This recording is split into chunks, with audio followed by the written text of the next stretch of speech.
Such a shame to lose a few wax heads. There'd be fewer shark-tooth necklaces, a lot less blonde dreadlocks, and more pot for everyone.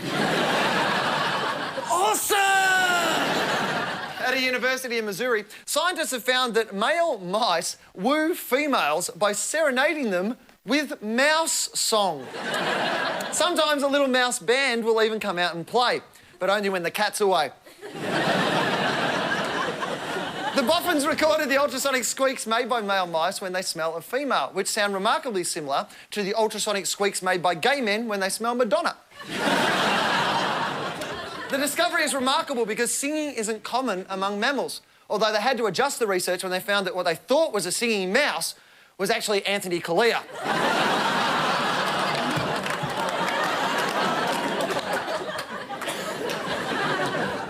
Shannon's at home going, oh, they've moved on.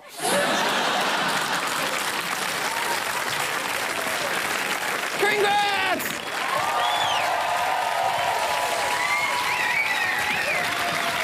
Hi. Miniature news, Williputian. Scientists at Rice University in Texas have built the world's smallest car made out of a single molecule. Anthony Kalia's bought two.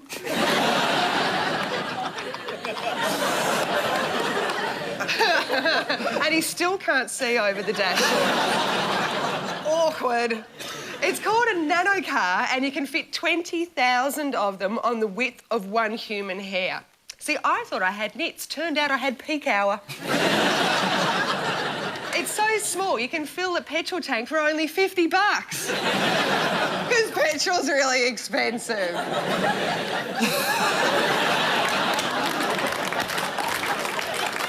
Just think, if they could shrink you down small enough, they could inject you into your own bloodstream and you could drive all the way into your own brain. Cool. Thank you!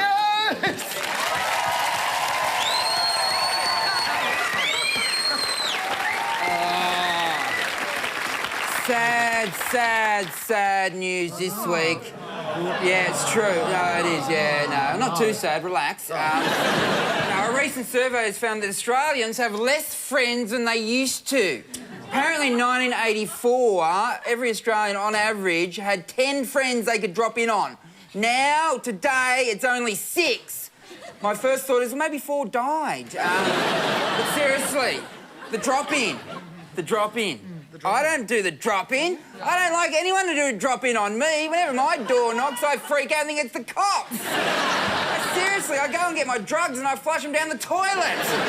The problem is the only drugs I have at home are Aspro Clear. My toilet bubbles for days. True story.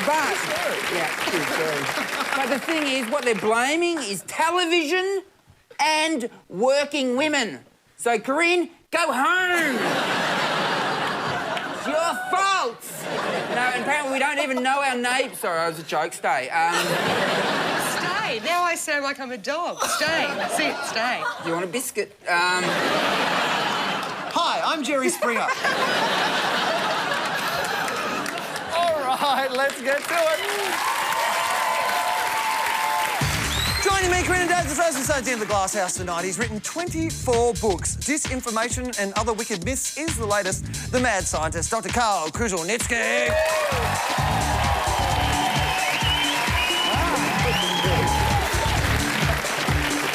Pretty sick.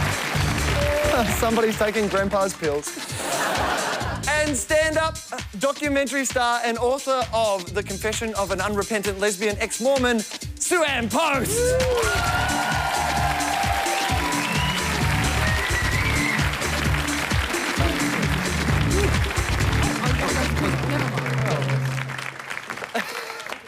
All right, movers and shakers. First up, the owners of Australia's 3 uranium mines say they shouldn't have to report every spill and accident because it just confuses the public. Isn't that nice of them? Gives me a warm glow all over. Let's face it, the only fallout from uranium is unnecessary panic and hair and sometimes testicles. The Besides, if it wasn't for the odd nuclear spill, we wouldn't have kangaroos. And especially not those 9-foot mutant crime-fighting kangaroos who shoot lasers from their eyes. Yeah, they're sweet. Corinne, you're sweet. Isn't it time we embraced our wonderful uranium? It so is. I'm very excited about this. Now, Dr. Karl, you'll be able to tell me, if they got the uranium and they put it in a cream, could we rub it on certain parts of our body and, like, direct certain mutations? Because I would like a tail. Probably not. Really? But the Habsburg family in Austria, you know, the famous Habsburgs that ran, you know, Western Europe for a couple of hundred years. Did they have tails? They came with tails. What do you mean? Oh, about this long. No, people can still be born with tails today. It's just external spine. Yeah, people can be born with extra nipples, extra fingers, extra toes. I've got an extra nipple. Oh, Really? do you? Wow, where? What is it in Under line? my right breast. No, it's not in line. It's not a Supernumerary? superfluous. It would have been enough to convince the inquisitors, so... Is it sensitive? Is it sensitive? No, I think it's just a mole gone weird. But the thing is, at primary school, it would have taken 2 people to give you a nipple cripple. No one ever gave me a nipple cripple. Oh, really? I was too scared. Oh, really? How big were you when you were at primary school? By primary school, I was getting pretty tall. By, you know, about year 8, I was my full height of 6 foot and the tallest person in the school. Wow. Wow. And I used to be able to do the voice, of course, that scared all the boys.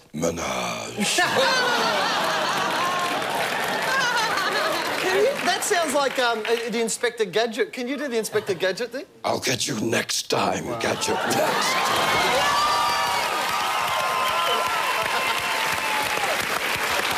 Fucking kills my throat, though. So I imagine you were picked first to netball. And football and British bulldog and shot put. Yeah. Oh, yeah. You're big, you can chuck stuff. Come here. Why not?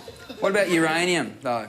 Well, the thing with the uranium is that, sure, it gives you power, but it can also give you stuff that makes big, fat bombs. And that's sort of like an almost unavoidable side effect of having a nuclear reactor. You can get around it, but, you know, if you want to, you can make bombs, and they're terrible things to have. Do you need uranium to make a nuclear bomb? Is it an integral part of a nuclear bomb? Yes. It is. Well, or you can go for plutonium as well. They're the 2 sorts of bombs, the plutonium and the uranium. What is cheaper to make? They're both... Okay. Husey, are you doing research right now? If the government's watching this, I'm not doing nothing.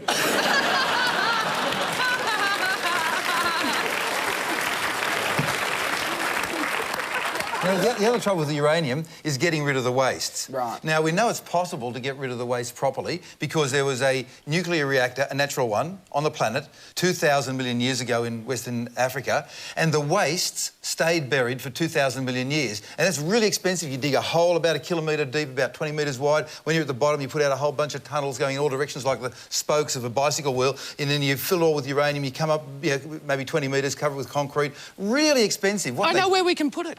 Where? Taking a lead from Pink Floyd, Dark Side of the Moon.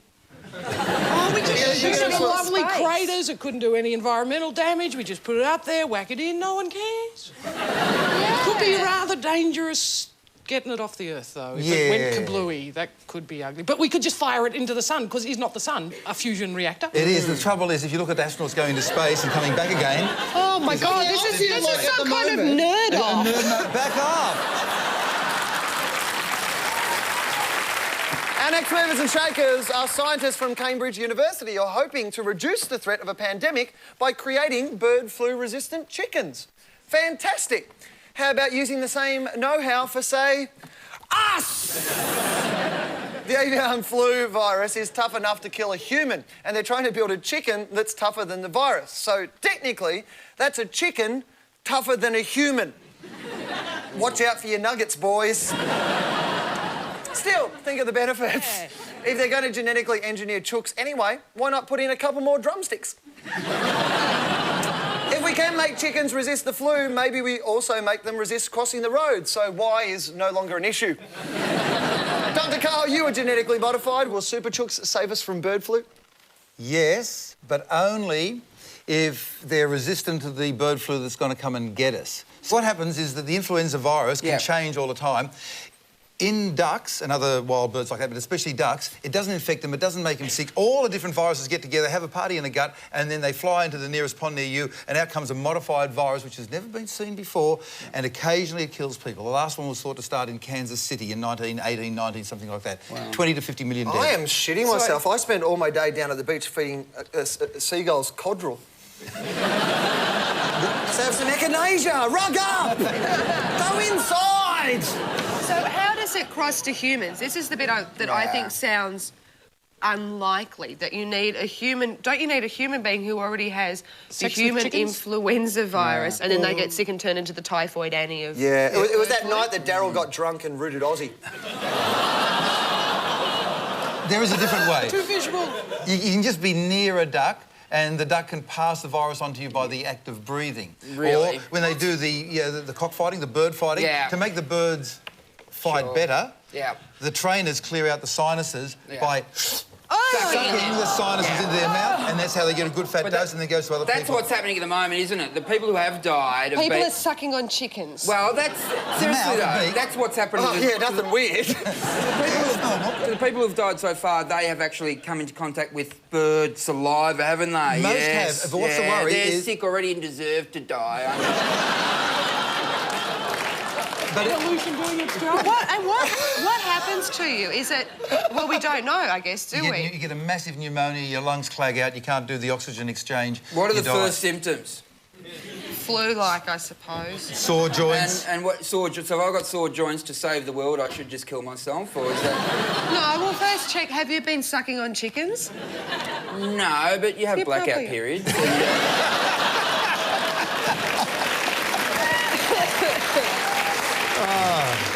You wake up, you're covered in these herbs and spices you can't identify. There's feathers all around you. Did my pillow explode? And this, I'm assuming they're thinking too, this isn't just going to kill, you know, the young and the elderly and the infirm. They're just going to go, wah, it's going to kill everyone. Like, just being strong and healthy won't The last one left the young alone. Right. And the elderly, and just got the healthy, fit, strong, robust 18 to 40 group. Oh, God. So we could be left in a world that has nothing but Ray Martin and the Wiggles. So should we buy the flu tablets or whatever that goes? Most of us know. Have you got some? Have you stocked up? This is what I want to know. If you've got it, for your kids. I want it. Do you have it? For your You kids. got Tamiflu? Do you have the stuff? I do. And... Have you got shares in the company? But it's good till 2008, and it costs $50 to go, but you don't need it. It's just that I'm in a high-risk position. Oh, because you're smart. Are you rubbing yourself... Are you rubbing yourself against chickens or something? No. My wife is a GP. Because birds are attracted to your shirts.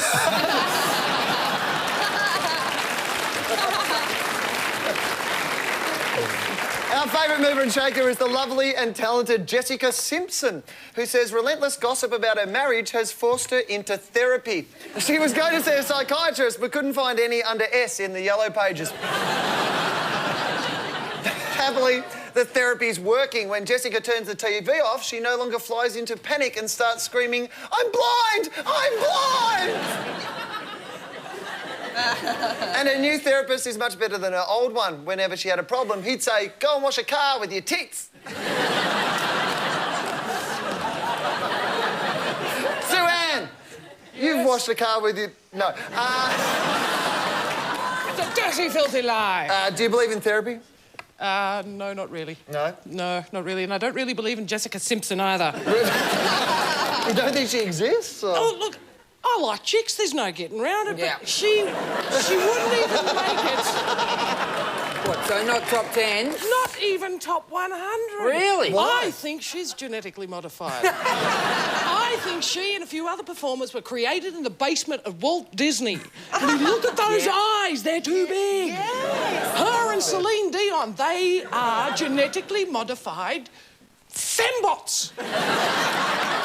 What is with the Jessica? What is that with that film clip of the boots were made for... The bit at the end where she's been line dancing and then suddenly, just for the last 20 seconds, she's in a bikini washing a car. These boobs were made for walking.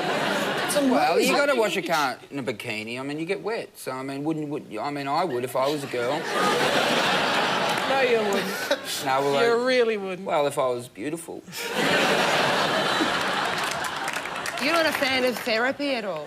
Not really. Because I know that talking out with friends is pretty good enough. I counted up once. That's a kind of therapy, really, isn't it? Yeah, talking therapy that actually works. I think, isn't there there's a lot of suicide in this country. Maybe there wouldn't be quite so much if people actually went and thought talked, about it, yeah.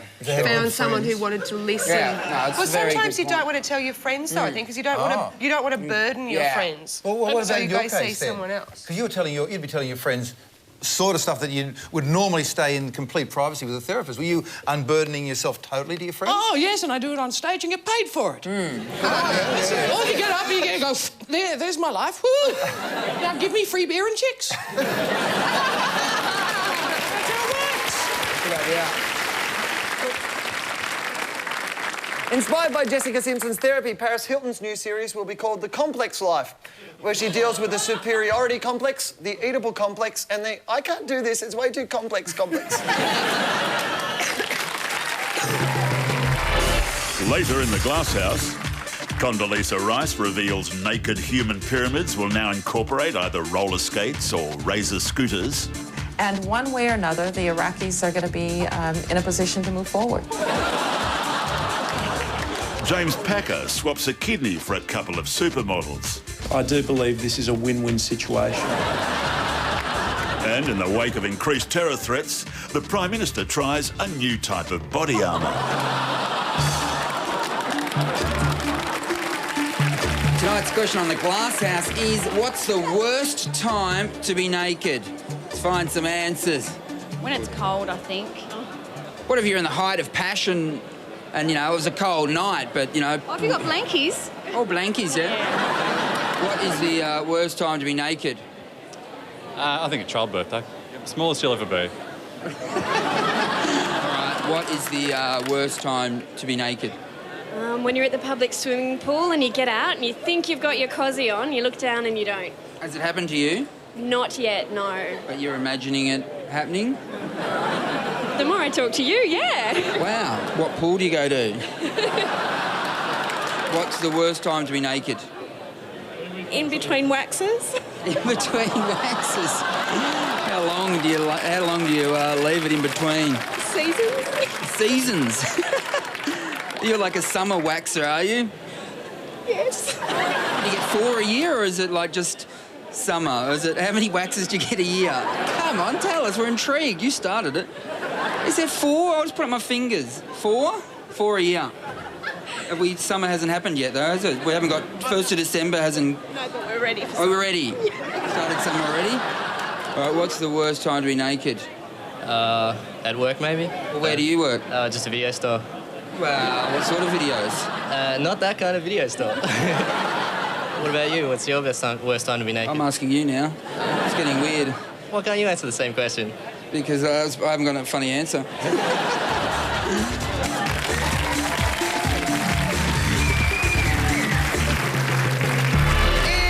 Frightening news for flashers. A lawyer by the name of Steve Linnon might be disbarred after spending 18 months in jail for indecent exposure. Steve's modus operandi was to get naked, then jump out in front of women and take photos of their shocked expressions. He claims to be hung like a jury. His spiel to every shocked woman was the same. In the criminal justice system, there are 3 separate but equally important groups of people. The police who investigate the crimes, the district attorneys who prosecute the offenders, and the lawyers with their knobs out. These are their stories. Husey, I'd like your help. I want you to be the flashing lawyer. All right. How does this work? And we're...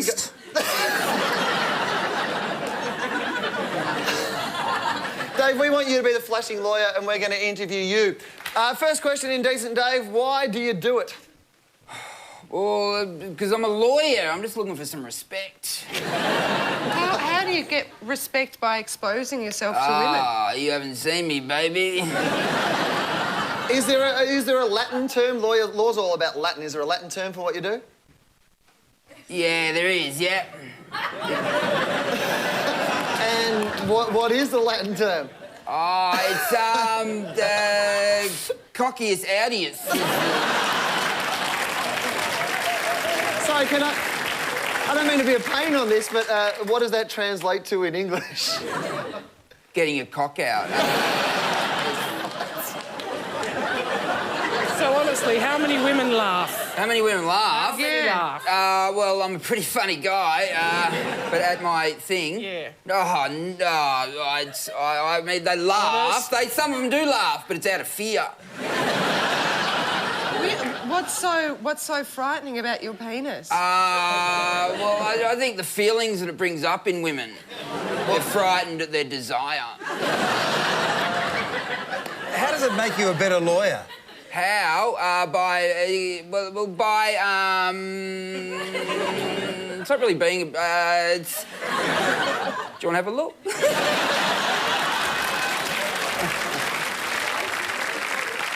So when you flash, is it Oh, is it in what state? Where in the general position? Angle. The angle. Well, it's happy. How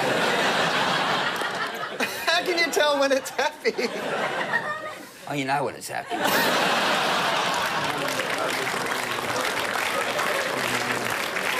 Do you keep all these pictures of all these women's shocked faces in an album? Yeah, send some to Mum, but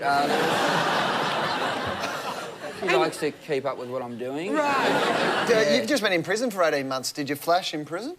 Didn't have a camera in there. All I've got's my memories, and yeah, try to suppress most of those. Didn't frighten the guys as much as I would have hoped it did. Are you going to defend yourself? Yeah, I will, yep, I will. They can't disbar me. Don't do anything with my bar. And what are the grounds of your defence? Well, you know what? Bloody hell, look at the grounds. The grounds are... There's not a pant that was built tough enough to hold it in, is there? Oh, my God. Can I ask how you got started? Yeah, very young, yeah. Oh, really? How young? Oh, I jumped out of the womb. Saw the look on the doctor's face and thought, oh, yeah, there's a career in this for me. There's a lot of law shows on television. Yeah. Do you think that they represent your profession realistically? No, they don't. Because, you know what, often you don't catch the criminal and, you know what, justice isn't always served. And, You're a bad lawyer, is that what you're saying? But I've got a massive cock. Yeah.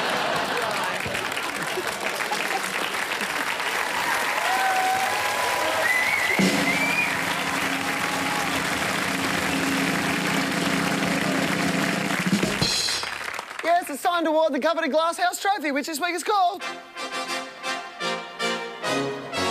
And the winners of the inflatable Ayatollah Cracker Fatwa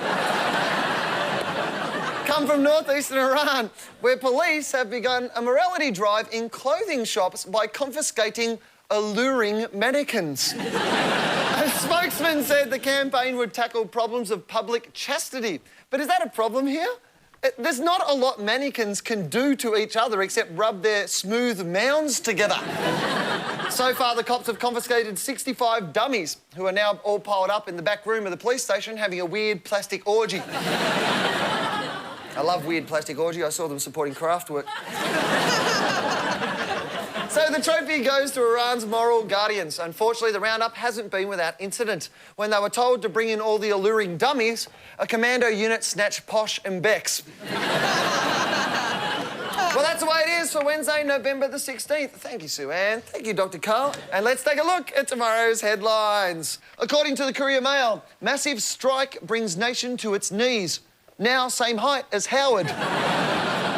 From the Hobart Mercury, Al-Qaeda says Queen an enemy of Islam. Allah also not keen on Elton, Led Zeppelin and Gary Glitter.